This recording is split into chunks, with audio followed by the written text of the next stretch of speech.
Hi, it's Fellside Boy, back again.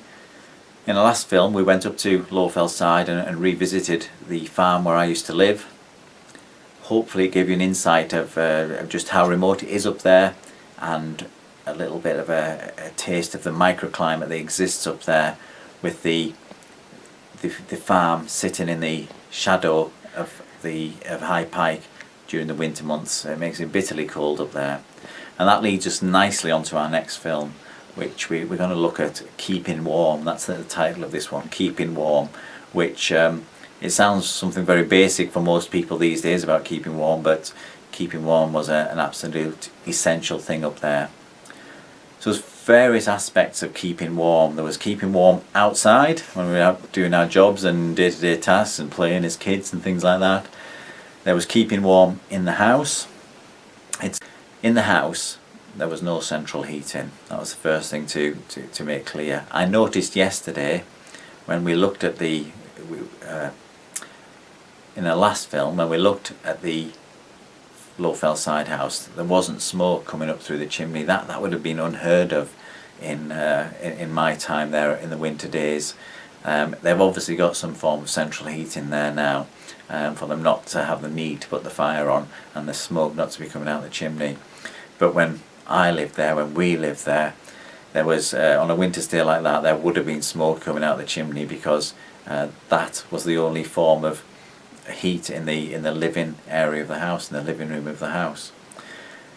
In the kitchen there was an Aga, and I think it's a coke-fired Aga, which is that heated that room.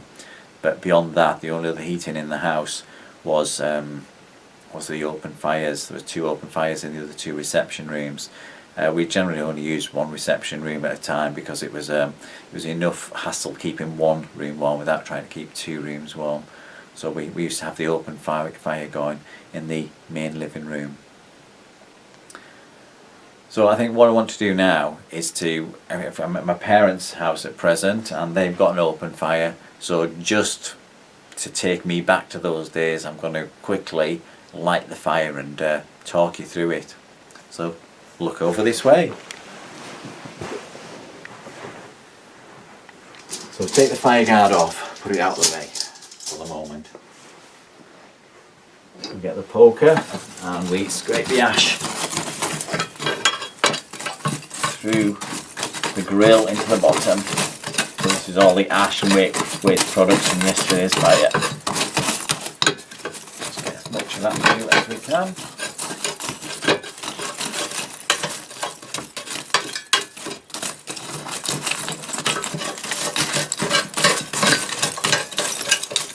These little bits of cinder that are left, they'll burn again when we get the fire going, and leave a bottom for the fire, so they'll be fine as long as we get the ash out of the way.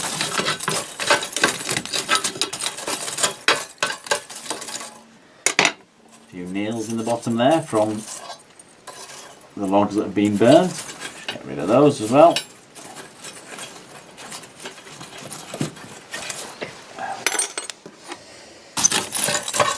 So the ash is through the grill now into the bottom. I just need to get rid of that ash.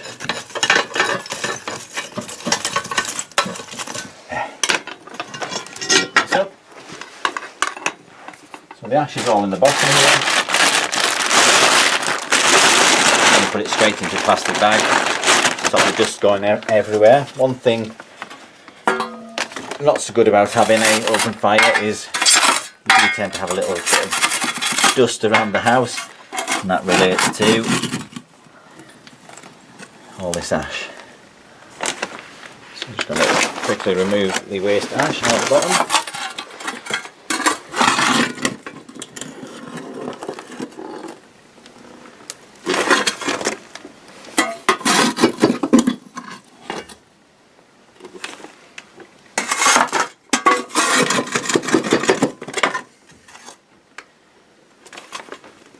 Do for now. I'll put it out of the way for a second.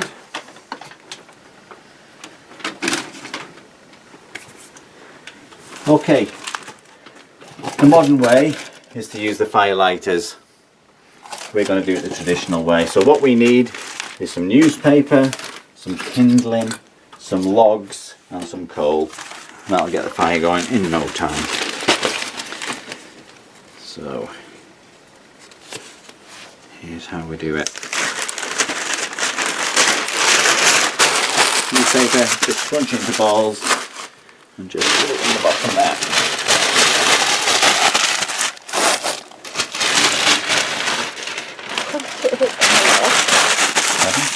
Punch it a bit quieter.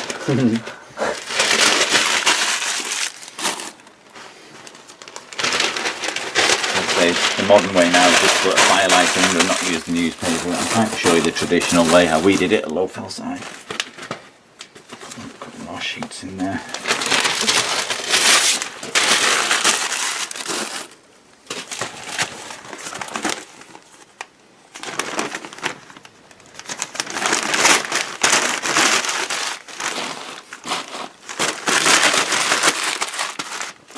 Okay, so once we've got the fire in now, I'll leave a few little bits out and we can light the fire too. Like that. Kindling. So this is the kindling is thinly cut dry wood that catches fire fairly easily. Put some kindling across there. I'm ready to go with the match. So a quick strike of the match.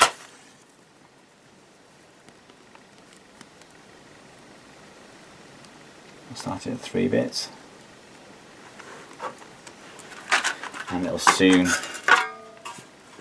catch fire.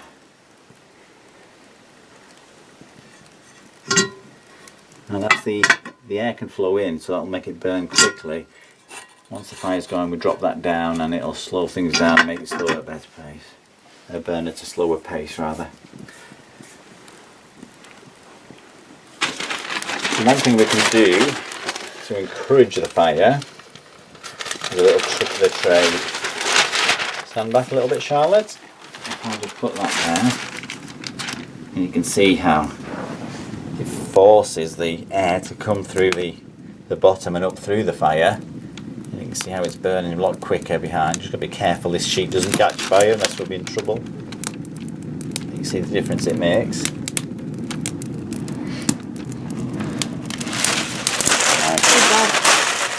That made a difference, yeah? When you start to hear the sparks like that, if you hear these sparks,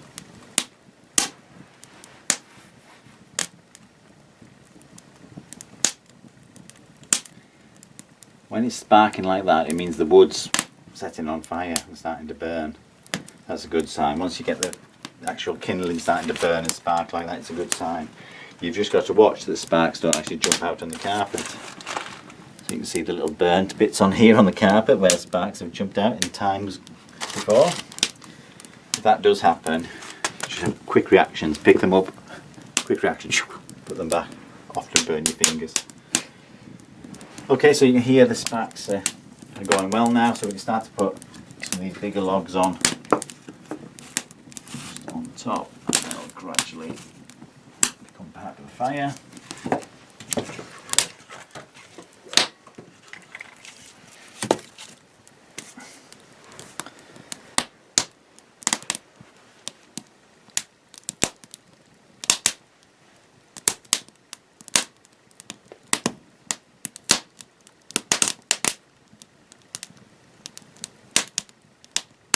Okay, we'll leave that for a minute now and we'll come back. We'll leave it for a minute now. We'll come back later to see how it's getting on, but it's going to be a great fire, that. Okay. Okay, it's about 15 minutes since we lit the fire and it's going well, so I'm going to move the fire guard.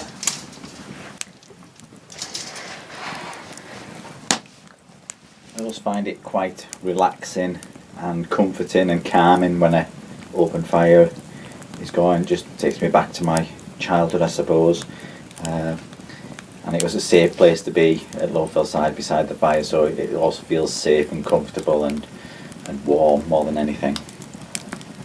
So at a point now we'll put a little bit of coal on, and just the wood's well ablaze now, so that will help get the coal going and we'll build up a nice warm fire for this evening. There we go.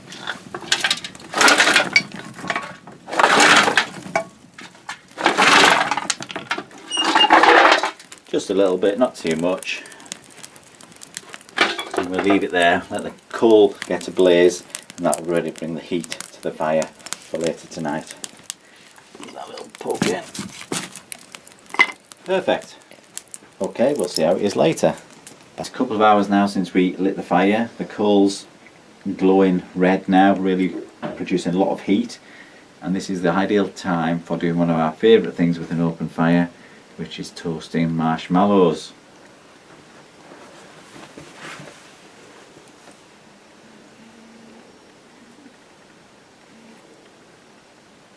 You just hold them by the heat, rotate them round, and hopefully get a nice toasted end there to the marshmallow. Just let it cool for a second.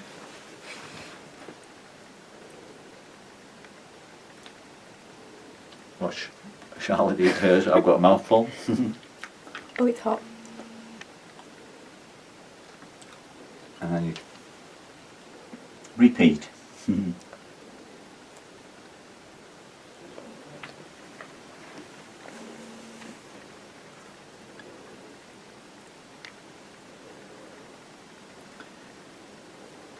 see it again. Give it a little blow.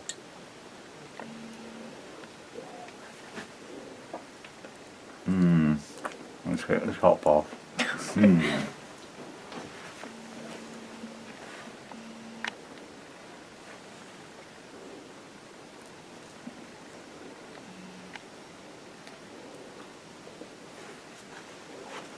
Great way to start New Year's Eve.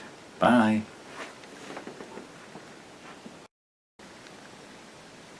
I don't. If you like this video, don't forget to like, comment and subscribe. See you soon.